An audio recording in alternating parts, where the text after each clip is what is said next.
Not realizing I was taken aback, my husband boldly declared, "Alice, let's sell your parents' house. It's a great deal. She helped us out, so we got this amazing offer. Overlook my affair, will you?" "No way I am selling it, you cheater. Enough with the disrespect. My name is Alice. I've been married to Tom for 5 years now. Our beloved son has just turned 4. Ours was what you might call a shotgun wedding, and we had our child soon after getting married. We've been trying our best to navigate parenting together. We hope to continue supporting each other and even wanted another child." I assumed my husband felt the same way. However, his enthusiasm for parenting suddenly cooled off around the time our son, Mike, turned 3. It probably started with Mike's terrible twos. As soon as adorable Mike began showing signs of independence, Tom checked out of parenting. Given his tendency to quickly lose interest, it's surprising he focused on parenting for 3 years. Around the same time, something shocking happened. My parents fell one after the other and passed away. It's ironic that they were so close yet had to go to heaven at the same time. To maintain the family home they left behind, I've been going back once a month. I have a brother, but he lives far away and works, so the house's upkeep has mainly fallen on me. Houses deteriorate quickly when uninhabited. So, I do things like air out the rooms and weed the garden. The family home is an hour's drive away. Tom used to accompany me at first, but his visits became less frequent, and now it's just Mike and me. Mike loves running around the spacious house and garden. I'm reluctant to let go of this house that holds so many memories. It's been 2 years since my parents passed away. Maybe it's time to let go of the house. These thoughts cross my mind. I came home a bit earlier than usual one day to find an unfamiliar car parked in our driveway. It was a cute, compact car. Inside, there were several large stuffed animals, like the ones you win at arcades. Why is this car here? I had a bad feeling. Holding sleeping Mike, I quietly opened the front door. Cute pumps were haphazardly left by the entrance. And along the hallway to the bedroom, clothes were scattered. Shirts, pants, dresses. I felt the blood drain from my face. I knew immediately whose clothes they were. They were my husband's. But the dress wasn't mine. Nor did I recognize the pumps. Someone else must be in the bedroom with my husband. Why, how, why? Part of me was panicking, but another part remained calm. This was an affair. I needed evidence. I started recording the situation with my phone. Should I confront them now by entering the bedroom? That's right, I thought about bursting in and confronting my husband and his affair partner. Just then, sleeping Mike murmured softly. His voice brought me back to reality. What if my husband lashed out in anger, or the affair partner caused a scene, putting my son in danger? I'd never considered my husband to be that kind of person, but suddenly I was worried. With a heavy heart, I decided against storming into the scene of the affair. I turned back, went to my car, and took a deep breath. I won't let him get away with this. Just before the time Mike and I were supposed to come home, the front door opened. Out came a flashy, gal-like woman and my husband. They were all smiles, waving goodbye to each other, even sharing a kiss at parting. I made sure to capture that moment with my camera. Mike was being looked after by my friend. My friend readily agreed to my abrupt request, please take care of Mike for 2 hours. I'll explain later, without asking any questions. I don't know what's going on, but you can talk to me about anything, she said. So reassuring. So grateful. Right after the affair partner left, I stood up. First, I'll confront my husband. The affair partner can wait. Feeling like I was about to have a fight, I opened the door to our house. I'm home. Wah, welcome back. That was quick. My husband was clearly flustered. Of course, he would be. The clothes he'd scattered were still lying all over the floor. The bedroom was probably still a mess. That woman, if you're going to cheat, at least clean up your mess before you leave. Who was that just now? Wah, what do you mean just now? His agitation fanned the flames of my anger. Unbelievable. I have proof. Don't play dumb. Admit to your affair, you scumbag. Kissing right at the front door, how does that make you feel? No way. My husband yelled, then fell silent, his mouth opening and closing wordlessly. Like fish in a pond. Who is she? What's the meaning of this? How long has this affair been going on? She was introduced by a senior, and we've been seeing each other since last Valentine's. Since last year. That's unexpectedly long. And last Valentine's, that's around the time he lost interest in parenting. Neglecting our beloved son for his affair partner? Unbelievable. My husband was flustered, looking around frantically. I have something to say. Don't expect that I'm going to listen to anything you say. Just wait a moment. With that, he ran to the living room and came back with a stack of papers from the dining area. Look at this.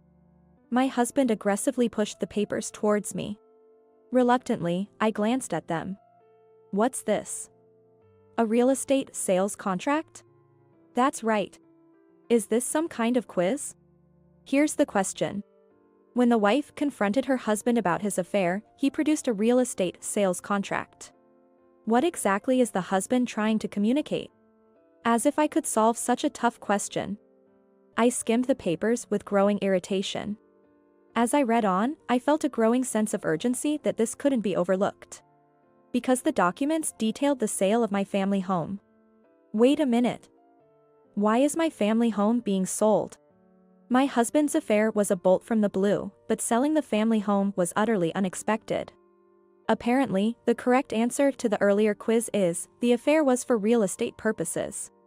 The truth seems even more elusive now. My husband began to explain. That woman earlier. Mia, she knows this incredible woman named Layla. Layla is into all sorts of businesses, even runs seminars. And she's really impressive. I've been to a few seminars with Mia, and even my parents have come to trust Layla completely. She even knows celebrities. She's offered to buy your family home. It's a win-win, she gets the property below market value. And we get more money than going through a realtor. I met with Layla today to finalize the deal. So, Mia, the affair partner, and now a new character, Layla, have appeared. Connections with celebrities. Seminars. Real estate transactions. My excited husband. Things are starting to make sense. My husband's interests have shifted to a very dubious area. While it's ridiculous, it's also somewhat understandable. But I don't want to be involved. Oblivious to my dismay, my husband made a bold proposition. Alice. Let's sell that house. No one's living there anymore, and it won't be a problem if it's gone, right?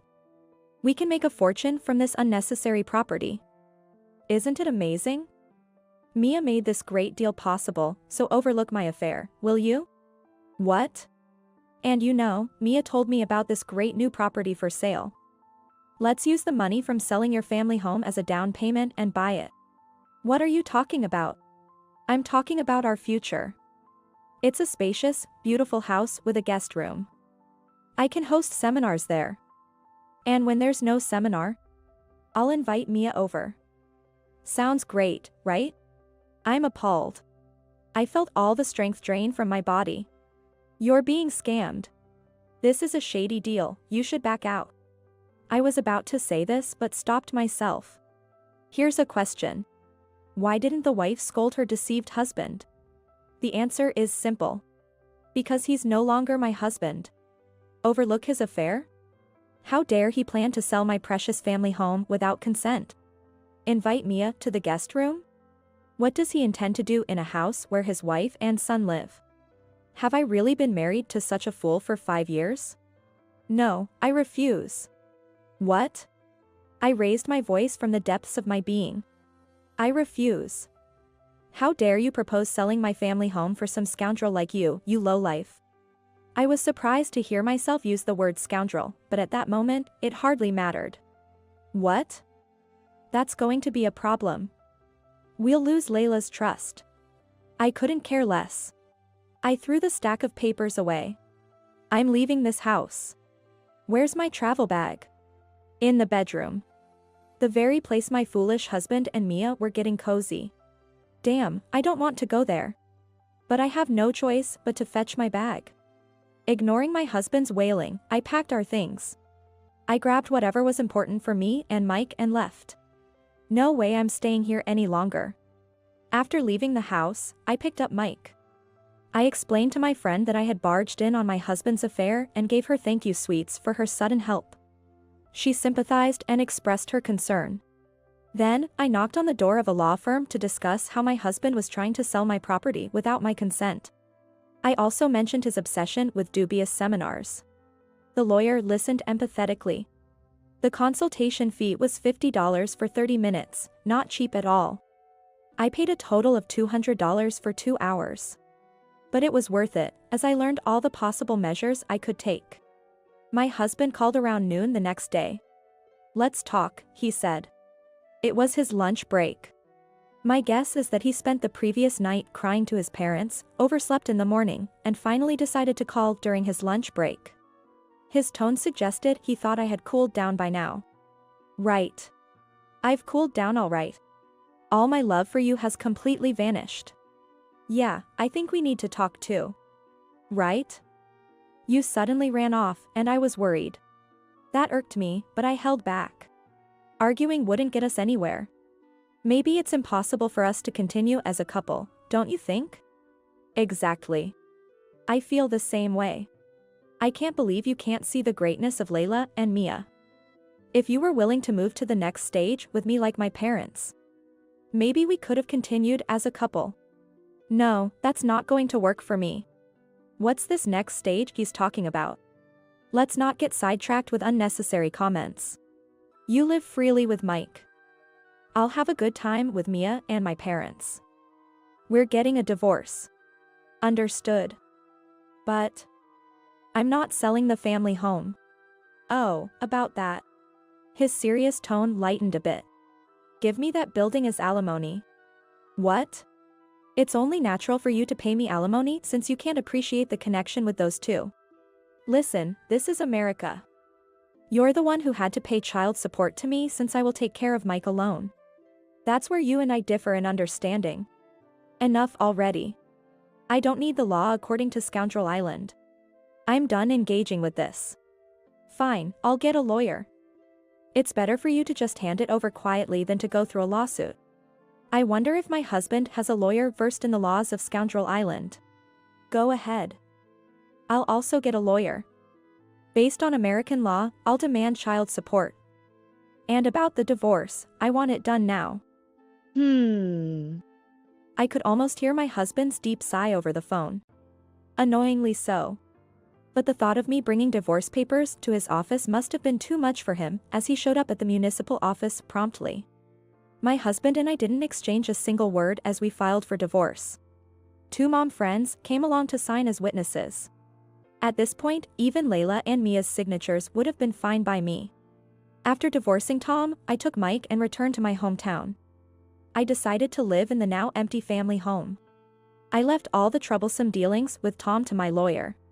Within a few months, Mike had fully adapted to the new environment. His terrible twos were starting to calm down. Fortunately, he didn't seem to miss Tom at all, so I had no regrets. I started working and was leading a fulfilling life. Then one day, Tom called. I didn't want to answer. That's what lawyers are for, right? Ignore, ignore, ignore. But the enemy was persistent.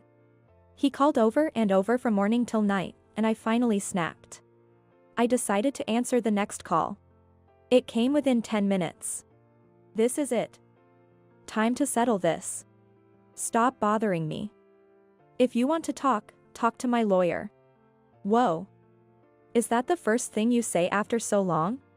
Yeah. It's been months. But after being ignored so much, he should give up. What do you want? I apologize for the rough language, but under the circumstances, it's understandable. You're living in your family home, right? Yes, but then why can't you submit a change of address form? What? As I coldly responded to Tom's irrational outburst, a possibility crossed my mind.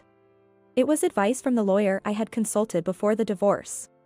I need it to sell your family home. Give me the address. Are you still on about that? Yeah. My point will prevail eventually, so you'll have to sell the house sooner or later. I just bought a new place and need the money fast. So I thought we'd get the paperwork done in advance. No, your point won't prevail, you know. Your lawyer is American too. Both lawyers were trying to find a middle ground through negotiation.